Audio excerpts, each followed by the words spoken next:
ఆనంద భైరవి అనన్యకు వార్నింగ్ ఇవ్వడంతో అనన్య కోపంతో రగిలిపోతూ ఉంటుంది. మరోపక్క సమీర అనన్యకి ఫోన్ చేస్తూ ఉంటుంది. ఇక దాంతో అనన్య కోపంగా ఫోన్ లిఫ్ట్ చేస్తూ, నేను అసలే ఫ్రస్ట్రేషన్లో ఉన్నాను, ఈ టైంలో నువ్వు నాకెందుకు ఫోన్ చేసావు అని చెప్పి అనన్య అంటూ ఉంటుంది.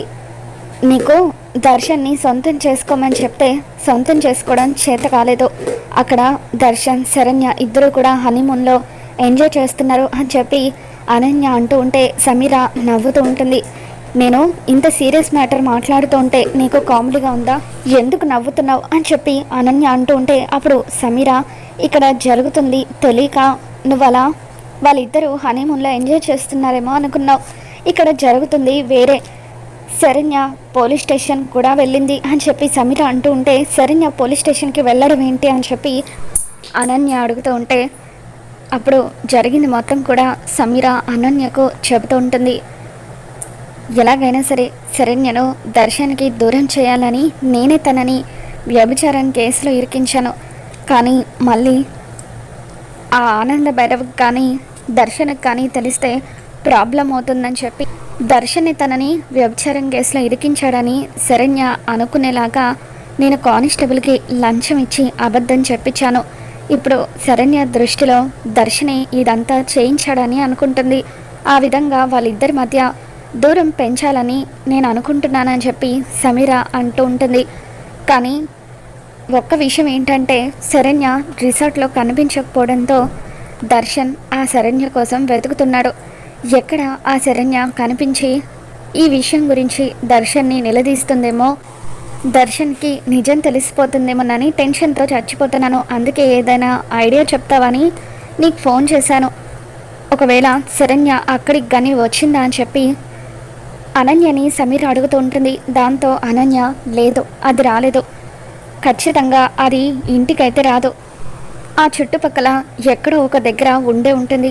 ఎలాగైనా సరే నువ్వు దాన్ని పట్టుకో. నువ్వు కనుక శరణ్య అడ్డు తొలగిస్తే అప్పుడు నా పగ చల్లారుతుంది, నీ అడ్డు కూడా తొలగిపోతుంది. ఇకపై ఆ శరణ్యని అంత ఈజీగా అస్సలు విడిచిపెట్టొద్దు. ఇప్పుడు గనక ఇదంతా నువ్వే చేయించావని దానికి నిజం తెలిసిపోతే దర్శన్ ముందు నిన్ను బ్యాడ్ చేస్తుంది. అందుకే రౌడీల చేత దాన్ని చంపించేసే అని చెప్పి సమీరకు అనన్య తన ప్లాన్ అంతా కూడా చెప్తుంది.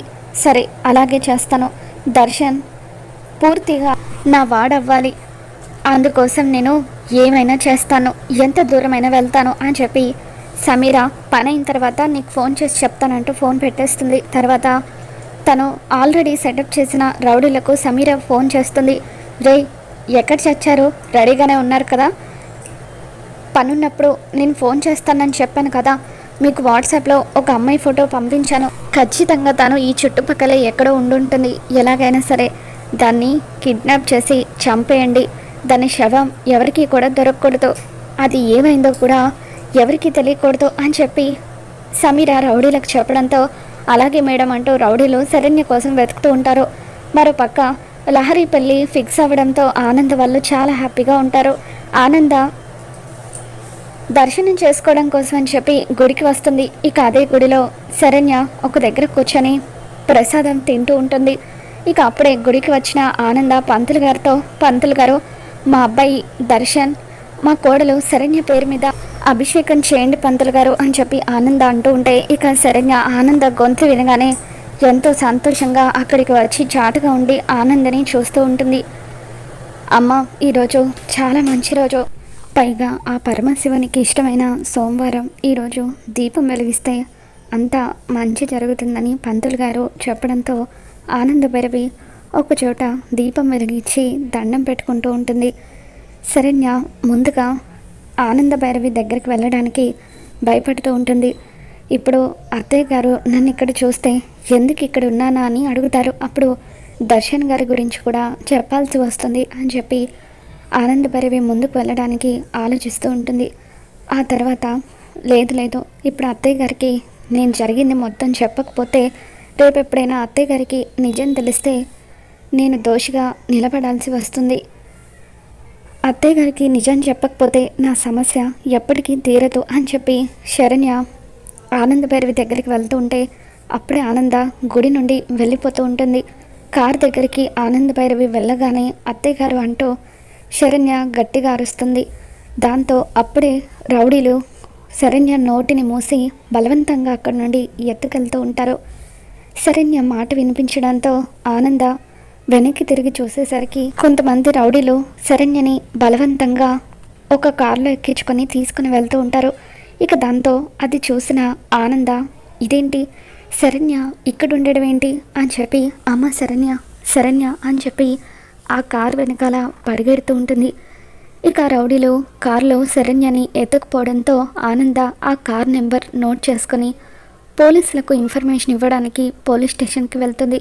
సార్, మా కోడల్ని ఎవరో కొంతమంది రౌడీలు అరెస్ట్ చేశారు అని ఆనంద అంటూ ఉంటే ఒకసారి మీ కోడలి ఫోటో ఇవ్వండి, కంప్లైంట్ రాసివ్వండి అని చెప్పి అక్కడున్న ఇన్స్పెక్టర్ అంటూ ఉంటారు.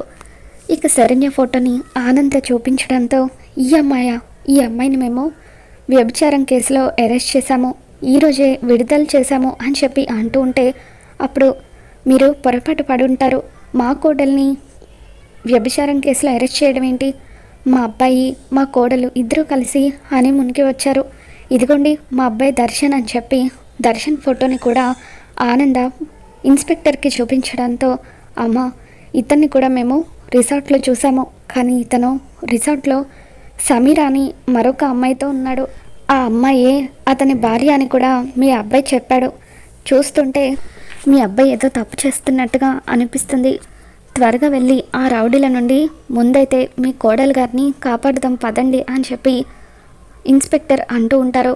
ఇక ఆనంద అసలు ఏం జరుగుతుంది, శరణ్యని వ్యభిచారం కేసులో అరెస్ట్ చేయడం ఏంటి, సంథింగ్ ఈజ్ రాంగ్, ఎలాగైనా సరే అసలు శరణ్య చుట్టూ ఏం జరుగుతుందో తెలుసుకోవాలి, ముందైతే శరణ్యని కాపాడుకోవాలి అని చెప్పి ఆనంద భైరవి పోలీసులను తీసుకొని శరణ్యని కాపాడడానికి వెళ్తూ ఉంటుంది.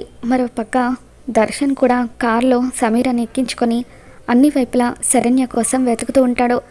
కావాలని దర్శన్ని డైవర్ట్ చేయడం కోసం సమీరా దర్శన్ ఆ శరణ్య ఇంటికి వెళ్ళిపోయి ఉంటుంది, మనం ఇలా తన కోసం వెతుకుతూ టైం వేస్ట్ చేయడం ఎందుకు, వెళ్ళిపోదాం పద అని అంటూ ఉంటుంది.